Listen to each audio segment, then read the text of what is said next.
Hello gorgeous flower pots, it's 12 noon, it's Sunday and I am here to service you. How are we? Are we well?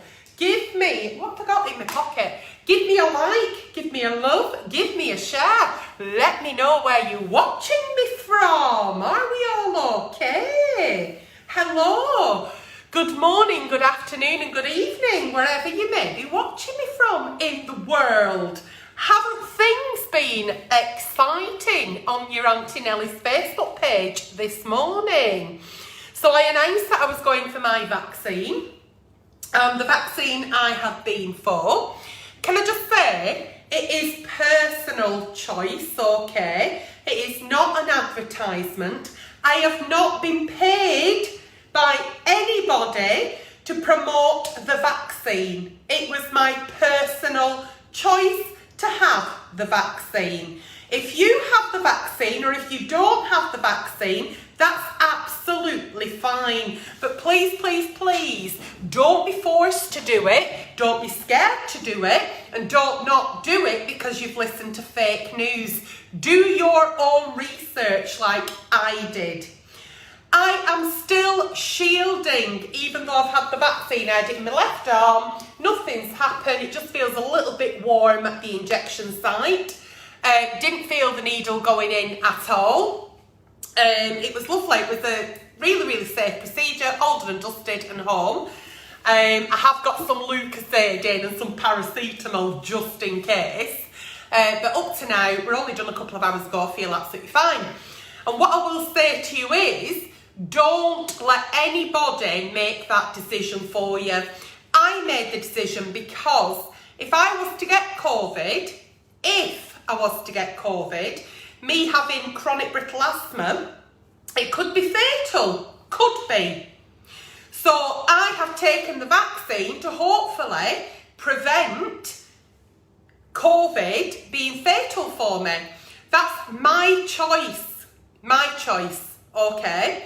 So I did my own research. I didn't listen to fake news. I haven't let anybody sway my decision. It's just something I decided to do. I'm not promoting it. I'm not encouraging you. I'm not discouraging you. Do your own research and do what's right for you. And once again, regardless of all the trolls and all the messages and all the fucking idiots, I have not been paid to advertise the vaccine. The vaccine that I have had was the AstraZeneca. Some people are having side effects. Some people thought that the injection was empty because they've not felt a thing and not had any side effects. So I don't know what's going to happen in the next 24 hours. But like I said, I've got plenty of paracetamol in and a bottle of Lucozade, which to me, I think Lucozade sorts anything out. So here we are at Sunday service. Sunday service or a night time with Nellie, you can write into the page to be featured on the show. The Dear Auntie Nellies, I am an international agony aunt. However, any advice I give is purely for entertainment purposes. Also, can I say that if anybody comments on your comments with, there is a prize, there's a competition, there's a giveaway, you've won something, you've got a gift. It's a scam. Ignore that person commenting on your comments. It doesn't exist. It's not even a thing. So once again, good morning, good afternoon and good evening, wherever you may be watching me from. I can see that people are watching, but I can't see any comments at the minute. It is Sunday here in the United Kingdom, in Aslington, where I live. And sun's shining and it's lovely because I can hear little neighbours chattering over fences.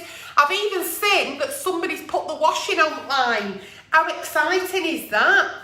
How exciting that somebody's pegged out. It's lovely. And I'm sat here in a vest. However, central heating is on, but it won't be on for long because it gives me asthma attack. So I can only put central heating on for a little bit just to take chill out at her. So yes, so here we are. So what happens on Sunday service? I start reading in the Dear Auntie Nellie's, the problems of the nation. And a problem shared is a problem solved. And hopefully we'll solve some problems. So shall we get going? Yes? Are we excited? I can't see any comments at all. It does say people are watching, but there's no comments at all. So my absolute apologies. So once again about the vaccine, like I said, You know, it's personal choice. Do your research. Speak to professionals if you have to, but just certainly don't feel forced by it. Don't let other people encourage you to do it. Just do what's right for you. And I felt it was right for me because I have been very, very poorly. I've been in and out of hospital with my chronic brittle asthma. My family and friends have seen me really, really poorly. You know, and I've needed a lot of critical care intervention, and it's not a path I want to go down, so it felt right for me.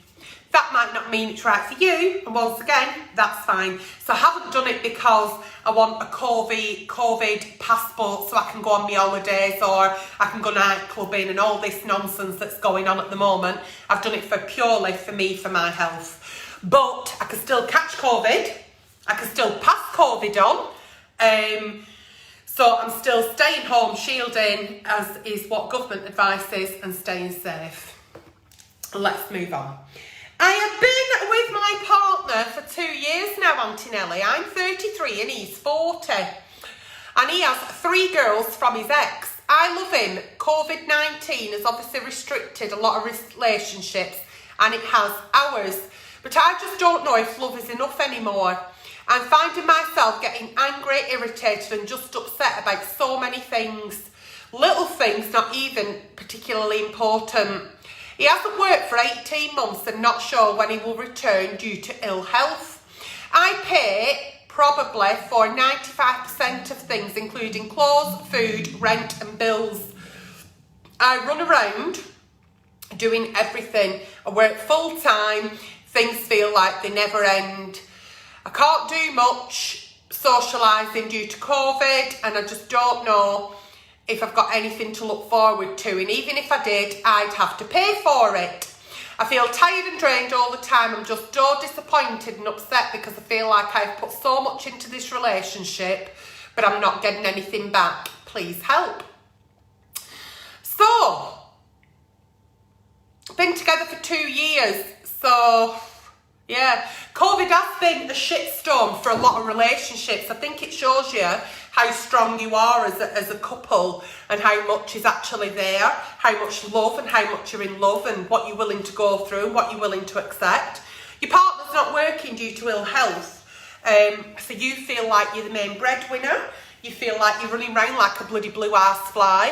What exactly is he doing? Because, okay, we can be with partners that are not as financially stable as us, or they may not be able to contribute to the household bills the same as us. But what is he actually doing for you? What's he bringing to that table? What emotional support is he giving you? Because if he's not giving you any emotional support, and you feel like you're doing all this on your own anyway, and even though you love him, you feel like love's not enough. When we feel that love is not enough, it's because we're not actually being loved back. So our love cup is empty. Our love cup is not full, if that makes sense. So it doesn't sound to me like he's bringing anything to the table. So everything you talk about there is you're absolutely fed up to the back teeth of how you're living now. So you need to change it. The only person that can change your lifestyle, your situation, your home life, your relationship is you. If there's something you're not happy with, then you need to communicate that with your partner.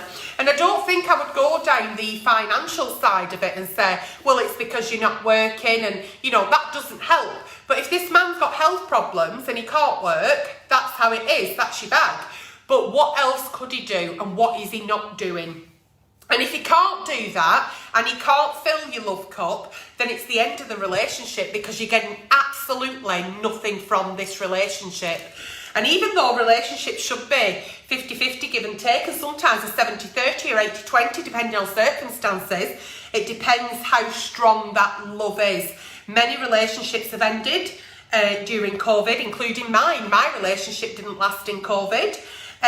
You know, and sometimes we've got to look at it as a blessing, you know, being able to sit down and actually think about what you're doing and giving yourself that kind of permission to be brave and to be selfish into what you want in your own life. Moving on, I cannot see any comments at all, so my absolute apologies if you're commenting. Hopefully I'll be able to see them when we finish. Dear Auntie Nelly, my best friend has been accused of a sexual assault. This happened a month ago. We've been best friends since nursery and we're more like brother and sister. He met a girl off a dating app and they started sending dirty texts. They decided to meet up to have sex. Over the next few days, he said they didn't message as much before the meet and it just kind of ended. A week later, my friend got arrested and has been suspended from his job with ongoing investigations. He's absolutely destroyed. He has admitted that he had full sex, but says that if she'd have changed her mind, he would have stopped.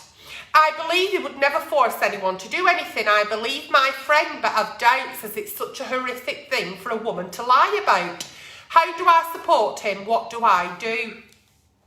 Wow, maybe that should have been a night time with Nelly, but anyway, here we are and it's Sunday and I'm here to service you. Wow. So your best friend has been obviously let go from the job. They're at home pending investigation. There's been an allegation of a sexual assault. I don't think we need to go too much in who he met, what he did. You know, you will know your friend and we can know somebody all our lives and they can do things that shock us.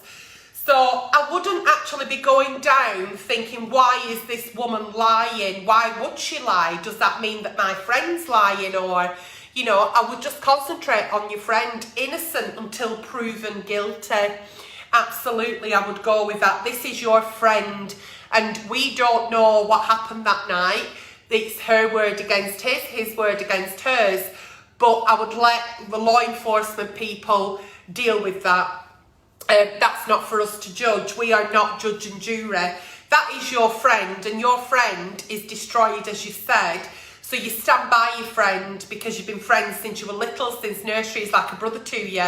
And all you can do is not judge, not believe anything of anybody else and just be there for your friend as a support network for him. When he wants to kick, scream, shout, cry, whatever, that's what we do for our friends regardless of the situation. So how do you support him? By listening to him, by asking him what the next steps are, by making sure that his mental health's okay, asking him, you know, what can we do to make you feel better if he's having a really bad day. Just be there for him, show him support. You know, like I said, innocent until proven guilty. And I know that you may have doubts because it is such a horrific lie. For anybody to say that they've been sexually assaulted when they haven't is a horrific lie, but that has happened in history and I'm not saying that, you know, she is lying, absolutely not. You know, I think it's so brave of anybody who's been sexually assaulted to actually go and report that as a crime and get the justice, and these victims absolutely do need justice. And it's so worrying to know the figures out there, if you research them, that so many cases don't even get past the report. So we can't dismiss that. You know, we can't dismiss that. We can't think, well, why would she lie about it? Why would she not? Just support your friend while he's going through this. And like I said, innocent until proven guilty. You don't know the victim. If she is the victim, so you don't have to involve yourself in that, just be there as a friend. Dear Auntie Nelly, I really want someone to tell me if I'm being a selfish twat. Okay, you've come to the right place, because I spent my whole life feeling guilty for not doing more to help people in my family, but I don't feel like I have the mental strength to deal with this anymore. Oh, sorry, this might be long. Okay. In the last few years, it's become apparent that my sister is an alcoholic. Things have gone downhill and she has lost her 3 children, as she was neglecting them and basically subjecting them to the same kind of childhood our dad inflicted on us. But we were saved by social services, as her children have been. At first I tried to be understanding, but she refuses to get any help or do anything to help herself. She should know more than anyone the effect it has on her kids, as we went through it. She phones me all times of day and night in a drunken state to complain about having her children stolen from her and expects me to be sympathetic, which I am not. She also says she's going to kill herself. I have 2 children of my own to raise. I feel like I can't emotionally deal with her problems on top of my own issues. I know she's unwell and needs help. I just feel like I'm a terrible, selfish sister for doing this to her and ignoring her. I worry that I will regret this. Please help. I absolutely don't think that you're being a selfish twat. That's my honest review, my honest opinion. You've got 2 kids yourself to raise, and it sounds to me like you had a horrific childhood yourself. Your dad was an alcoholic, you were abandoned, social services swooped in, took you, and hopefully you've had a better life. Your sister, on the other hand, has fallen ill to the demon drink, and it's like history's repeating itself. Now, I'm sure you've had the conversations with your sister on, please, let's get you some help. You've got to admit you've got a drinking problem. She's ringing you and saying her children have been stolen, but she's not seeing that she's put herself in that situation. She's put her children in that situation. And this is what addicts do. Addicts, it's everybody else's fault. It's always everybody's fault but their own. Okay, so she doesn't sound to me like she's ready to admit fault or she's ready to accept help. There's only so much we can do for people. We can take a horse to water, but we can't make it drink. You've done what you can. You're answering the phone call to your sister. I would certainly answer the phone and say, are you ready to admit that you're an alcoholic? Are you ready to accept help? And once she starts with, oh, my children have been stolen and I want to kill myself, and hang up. The only person here that matters is your 2 children and your mental health. So you cannot pour from an empty cup. You can't be a mother and look after your children if you're trying to deal with other issues. So you've got to look after you first. If you've got it within your power to get your sister the help that she needs, then yes, be there for her. But you can't be there as an agony aunt or as an open phone call every night. You're not the fucking Samaritans. Let her ring somebody else. This is her problem, and she needs to admit that she has a problem in order to deal with it. And you can't make her see that. You can only advise her that you know she's an alcoholic and she needs help, but if she doesn't want the help, you've got to leave her. You've got to leave her to rack and ruin. You've got to let her ruin her own life. It's not your responsibility. But your own mental health and your own children are your responsibility. And your children don't deserve to have a mum who's not coping or is then mentally unwell because she's trying to do things for other people. You've got to look after you and your children. So I don't think for one moment you're a terrible, selfish sister. You tried to get her the help, she's not interested. Leave it at that. There's nothing more you can do. It sounds to me like your hands are tied. Just look after you and look after your children. Dear Auntie Nellie, my husband of 15 years fancies a woman who runs a blog. The blog is nothing sexy. She posts about one of his hobbies. He's definitely never met her in real life and never will, as she lives on the other side of the world. Okay. He mentioned her around last year and showed me her blog, but I didn't think anything of it. Last week it popped up and I decided to have a look at her blog, and lo and behold, found lots of comments from my husband to this woman. He's telling her how great she is and how beautiful she is, and that any man would be honoured to have a woman like her.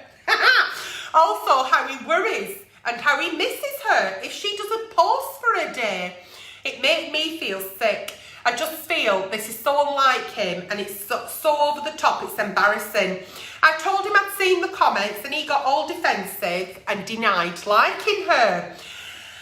I said, you're obviously trying to get her attention, and he said he wasn't, he was just having a laugh. I can't really do anything because technically he's not done anything. I feel like the intention is there though, and it's destroyed my trust.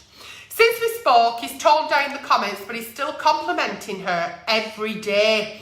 How do I deal with my own feelings about this?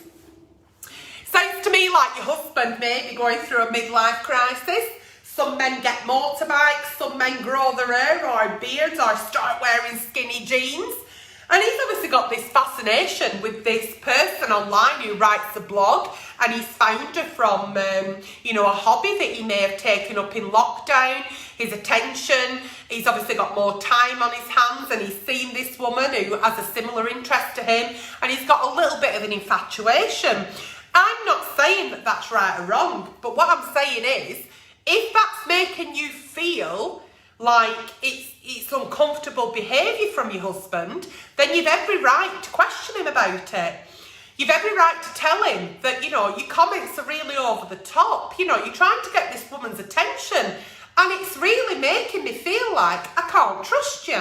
I mean, that's only one woman that I've seen. What are you actually saying to other women that I don't know about? Have you only shown me this woman because she lives on the other side of the world?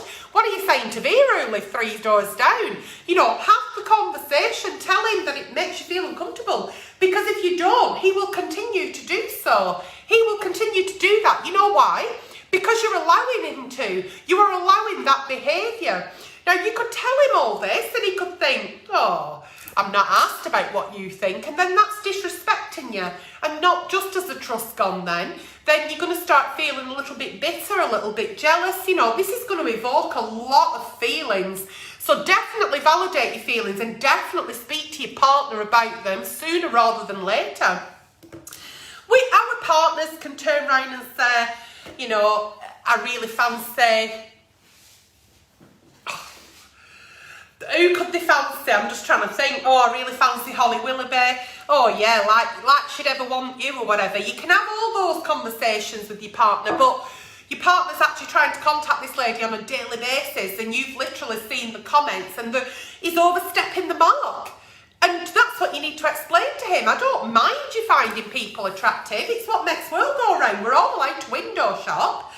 But trying to get her attention and making you feel uncomfortable, that's the issue. And I think there's probably a lot of ladies out there who would feel very uncomfortable. I think there's a lot of ladies out there, married ladies, who if they saw my inbox would feel uncomfortable as to what the husbands tell me. I ignore them, and I'm sure this lady's obviously ignoring him, and there probably won't be a chance of a meet or any kind of relationship. But the thing is that he's chasing after something that's so unachievable and hurting you in the process. So absolutely validate your feelings and let him know how they make you feel. Dear Antonelli, I have lived alone for 24 years and got quite comfortable. Until I met a man, fell in love and decided he would move in all within 6 months. Wow. He's a very kind, caring man, but I can't help getting annoyed at him all the time for invading my privacy. He always interrupts me when I'm in the middle of something like reading, trying to do my yoga, or watching a programme. I have to stop what I'm doing. Now I'm on the edge at every time I want to do something of him interrupting. I know at the moment things are tough with COVID, and we are trapped in a flat 24/7. Anybody else have the same issue? Any advice? Wow, 6 months and you moved him in? Crikey, after being on your own for 24 years. I'm not being funny, but you're going to struggle after you've lived on your own for 24 years to share that remote control. My remote control's mine. I don't give a fuck who you are, it's my remote control. And when you've lived on your own for such a long time, I've lived on my own since 1995.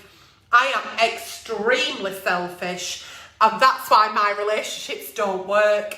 It's all about give and take, and you've lived on your own for such a long time. It's your remote control, it's your kitchen, it's your bathroom, it's your bedroom. Somebody else comes in and you've got to share. You know, were you good at sharing as a child? Apparently I wasn't. I wasn't an only child, but apparently whatever I had was mine, and whatever my brother had was also mine. So it's about sharing. This poor man, you've invited him into your home, and I don't think he is interrupting your actual things you're doing. I think he's just like probably trying to have a conversation with you.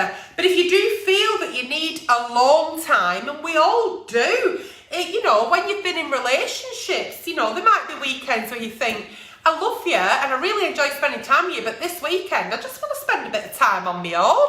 I want to go and do a bit of shopping, or maybe watch a box set, or lie on settee with my old trackies on and fart all day, pick my nose, you know, whatever. You're entitled to that alone time. And if you're finding that things are a bit cramped up and you stood on each other's heads all the time, go out for a little walk, have a little walk. You know, tell him that I'm busy right now, but do you fancy going for a walk after it? Do something together, get out in the fresh air. But I think within 6 months, do you actually really know somebody to be moving them in? I think it's a bit soon, myself personally.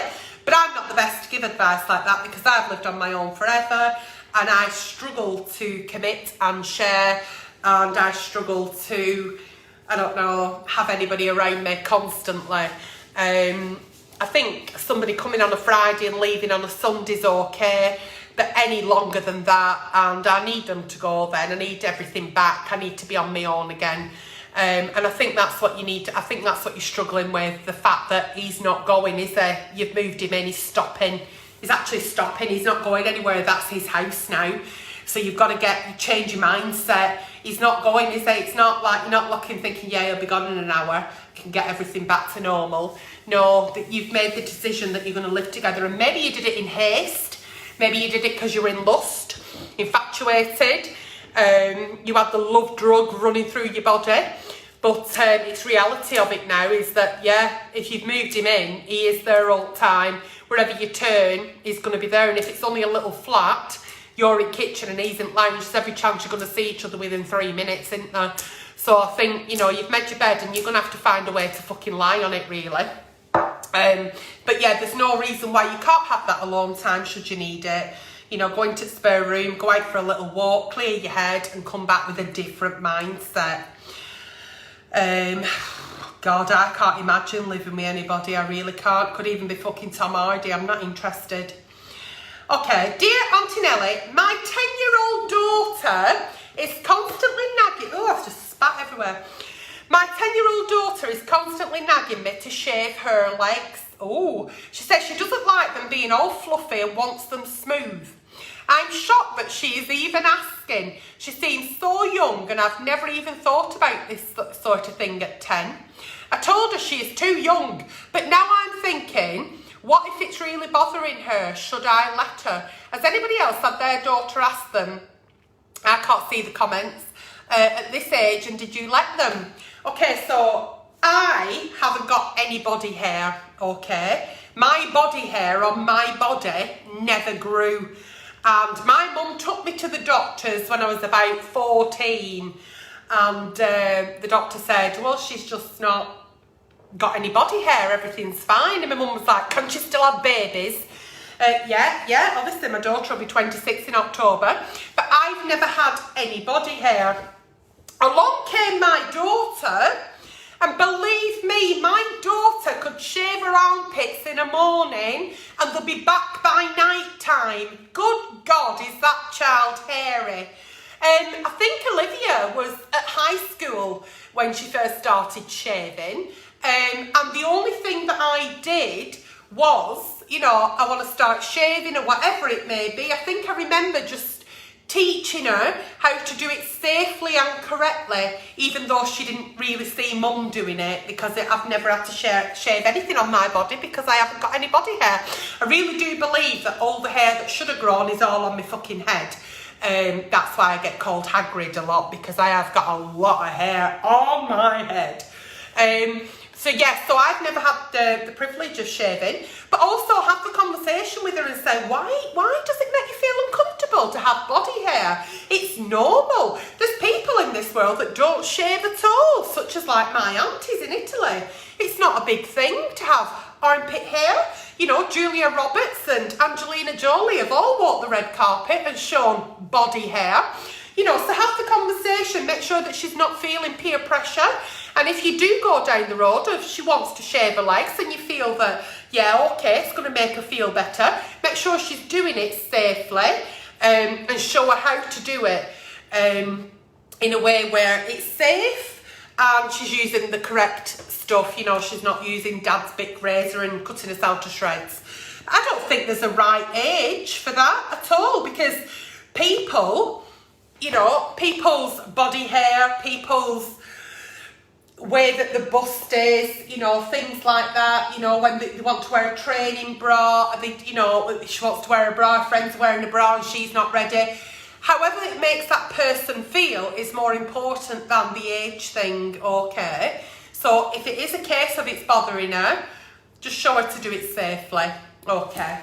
So how are we doing for time? We're doing okay for time. Please keep giving me a like, a love and a share, even though I can't see any comments, but I can see that there's quite a few people watching.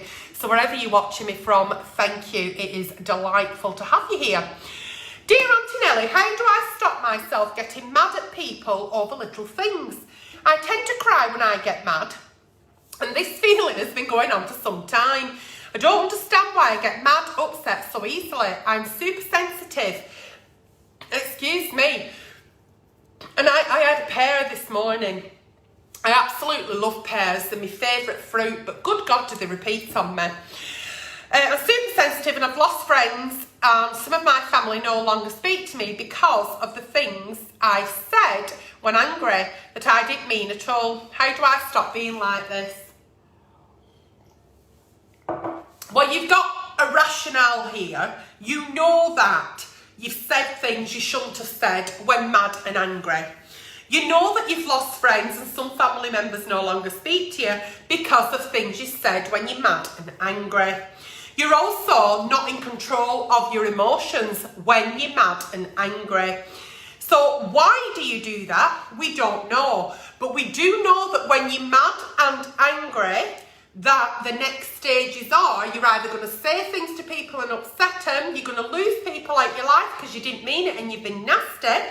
So what I think you need to do here is put a coping strategy in place that when you're feeling yourself getting mad or angry, or you feel the waterworks turning on, walk away. Remove yourself from the people who are making you mad and angry. But I'd also question yourself, what does it matter? How are they making you mad and angry? Are they doing something that's out of your control? And if that's the case, then why are you bothered? Let people do their shit and you do you. So get to the pit of, I can feel myself. If I feel myself getting a headache, I'll take 2 paracetamol. So if you feel yourself getting mad and angry, remove yourself from the situation until you've let off some steam. Go for a run, go for a walk, listen to some loud music, dance, sing. Do something that will disperse your anger. If this has been going on for quite some time, as you said, I would definitely go and see your GP and explain that, you know, my behaviour has obviously affected other people. I don't know why it happens. Can you please help me? There may be something medical going on there. So other than using your coping strategies for the time being, I'd certainly book an appointment with your general practitioner and just make sure that things are okay. Is it a hormone imbalance? Is there something going on medically that we don't know about?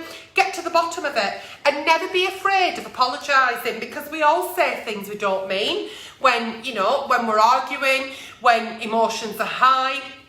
We all do. We all say things that we don't actually mean. And it's okay to say, do you know what? I shouldn't have said that. I didn't mean it and I'm sorry. And even these people that are no longer your friends and no longer speaking to you, say sorry anyway, because that'll give you the peace of mind knowing that they then know that you didn't mean it. Whether those friendships or those family members start speaking to you again, it doesn't matter, but certainly work on some coping strategies. So like I said, if I'm getting a headache, I'll take 2 paracetamol. If I think I'm going to start my period and I'm not quite sure, I'll put a sanitary towel on just in case. You know, there's lots of things we can do when we think, oh, I think that's going to happen. I'm getting mad, I'm getting angry, I can feel myself crying. Walk away, remove yourself from the situation, but also definitely go and see your general practitioner, because any advice that I give here is only for entertainment purposes. If anybody is commenting on your comments, because I can't see your comments with prize, giveaway, competition, gift, it's a scam, don't fall for it. The last Sunday service, here we go. Dear Auntie Nelly, my I'm sure somebody just knocked. Oh, the left hand gone. My granddaughter is 15 years old and my daughter, her mother, is tearing her bloody hair out and spends most days crying down the phone to me. I know teenagers have their moods, but it's her attitude which is absolutely disgusting. The way she speaks to my daughter is awful. My daughter's grounded her and took away her phone, but it has no effect. What's that noise? What's that noise? There's a noise, isn't there? Anyway, and then I could hear a knocking. Oh, anyway, so I know we're all going through a tough time with COVID, but she was like this before lockdown. Although her parents have split up, my granddaughter sees her dad regularly, but she's sweetness and light with him. I know hormones don't help, but whatever her mum says, she just does the opposite. It's as if she hates her mum. And of course, it's really upsetting to me to hear my daughter upset all the time. I'm just going to check my CO2 thing. See if it's that that's bleeping. The summer.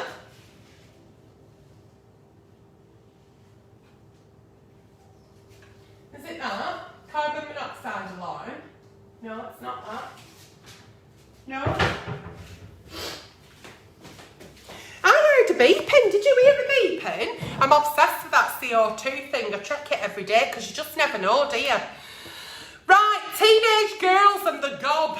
Now then, when my daughter hit about 13 and a half, that's when I had to learn to sit on my hands. Because if I didn't learn to sit on my hands, they'd be round her fucking throat on more than one occasion.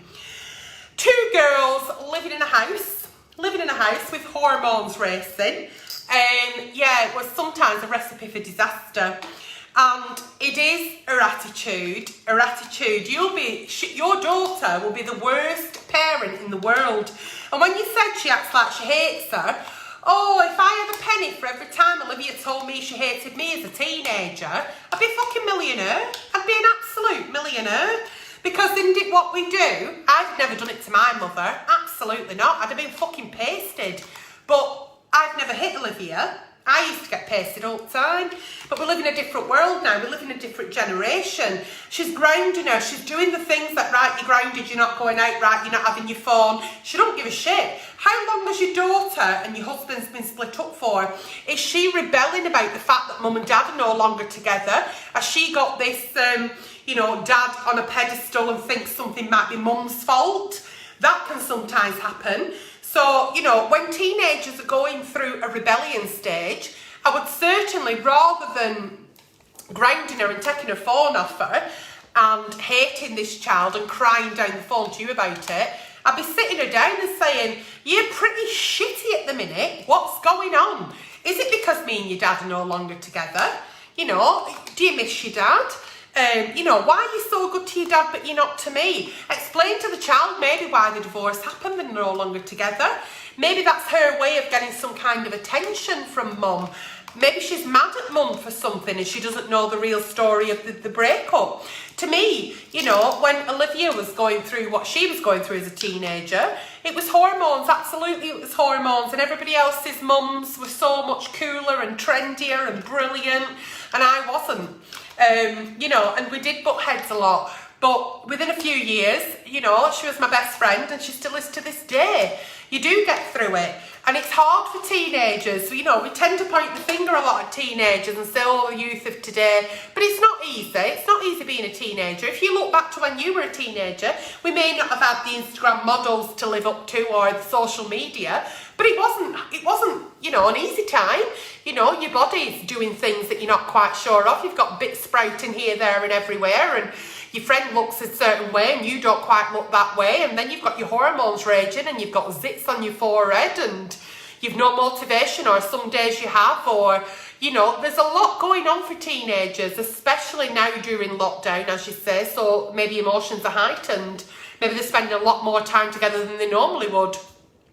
But I would certainly ask your daughter to speak to your granddaughter and have the conversation about mum and dad splitting up, because I think you'll find that there might be some truth there that she may not feel as comfortable about the breakup as she may be acting, and that might be why she's rebelling against mum. So that's been today's Sunday service, and I hope you've enjoyed it as much as I have. The CO2 monitor's absolutely fine. I don't know what that beeping were. It might even be fridge. Ah, it's the fridge filter. It's the fridge telling me that it needs the filter changing. Okay. I don't know who we're knocking. It'll have been Amazon. And that's been Sunday service. I hope you've enjoyed it as much as I have. I'm going to now look back at it and read the comments. Hopefully there was some, because I didn't see any. And I'll see you on Wednesday night for Night Time with Nelly. Should you want a Sunday service or a Night Time with Nelly answering, then please keep writing into the page. Once again, if anybody comments on your comments with prize, giveaway, competition, gift, it's a scam, report it, don't buy into it, they just want your money. What else do I want to say? Any advice I've given today is purely for entertainment purposes, and I shall update you in stories on how I've gone on in the next 24 hours, but up to now, I feel absolutely fine. So I'll see you all very, very soon. Whatever you do with your morning, afternoon or evening, enjoy and stay safe.